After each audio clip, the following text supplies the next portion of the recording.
జరుగుతున్న మీటింగ్ లో సీఎం రేవంత్ రెడ్డి సంచలన వ్యాఖ్యలు చేశారు. దేశానికి దక్షిణాది ఇచ్చేది ఎక్కువ, మనకు వచ్చేది తక్కువ అని చెప్పారు. యూపీకి రూపాయికి 2 రూపాయల నుంచి 3 పైసలు వెనక్కొస్తున్నాయని చెప్పారు. బీహార్ రూపాయి పన్ను కడితే 6 రూపాయలు ఆ రాష్ట్రానికి వెనక్కొస్తున్నాయని తెలిపారు. కానీ తెలంగాణ నుంచి రూపాయి వెళ్తుండగా వచ్చేవి కేవలం 42 పైసలే అని చెప్పారు Revanth Reddy.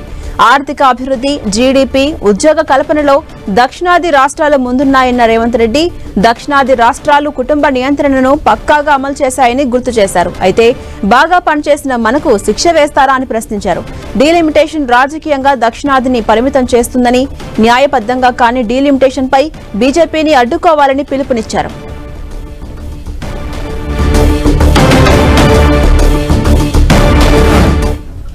We have a big challenge facing the country.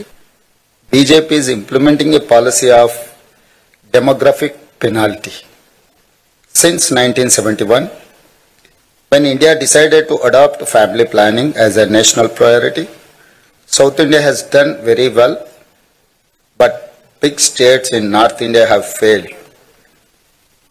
We become spectacular South. We achieved fastest economic growth, bigger GDP, higher per capita income, job creation, best infrastructure development, better governance, and best social welfare.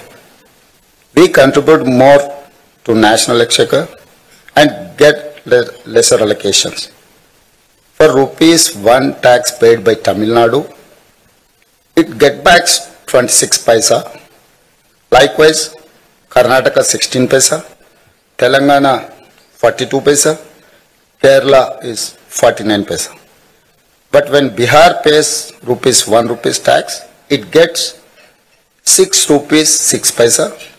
Uttar Pradesh gets ₹2 3 paisa. Madhya Pradesh gets ₹1 paisa. We are one country. We respect it. But we cannot accept this proposed delimitation because of it will politically limit us. It will punish us for being performing states. We have to stop BJP for implementing any unfair delimitation. My first point, don't increase Lok Sabha seats. Do delimitation within states. In 1976, Prime Minister Srimati Indira Gandhi did delimitation without increasing any seats, because it will create imbalance of political power between states. In 2001, NDA government led by Mr. Atal Bihari Vajpayee also did delimitation in states without any increasing seats. PM Narendra Modi must also do the same. Don't increase Lok Sabha seat numbers.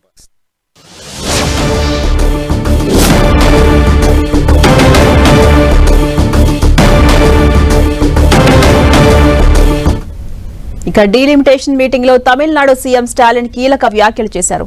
జనాభా ఆధారిత నియోజకవర్గ పునర్వ్యవస్థీకరణతో దక్షిణాది రాష్ట్రాలపై తీవ్రమైన ప్రభావం పడుతోందన్నారు. Parliament లో ప్రాతినిధ్యాన్ని కోల్పోతామని, అందుకే delimitation ను తీవ్రంగా వ్యతిరేకిస్తున్నామని పిలుపునిచ్చారు. జనాభా ఆధారిత పునర్విభజనను ఆమోదించలేమని చెప్పాలన్నారు. ఇది కేవలం సంఖ్యల గురించి కాదు, ఇది మన అధికారం, మన హక్కులు సాధించడమే అని చెప్పారు. సీట్లు తగ్గితే నిధులు సాధించేందుకు కష్టపడాల్సి వస్తుందన్నారు సీఎం స్టాలిన్. మన ఇష్టానికి విరుద్ధంగా చట్టాలు చేస్తారని ఆందోళన వ్యక్తం చేశారు.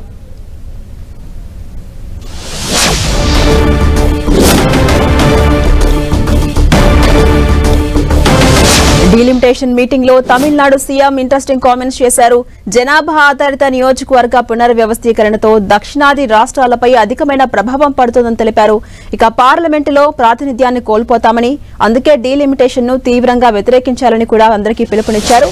అదేవిధంగా జనాభా ఆధారిత పునర్విభజనను ఆమోదించలేమని చెప్పాలన్నారు. ఇది కేవలం సంఖ్యల గురించి కాదు, ఇది మన అధికారం, మన హక్కులు సాధించడం కోసమే అని చెప్పారు. సీట్లు తగ్గితే నిధులు సాధించేందుకు కష్టపడాల్సి వస్తుందన్నారు సీఎం స్టాలిన్.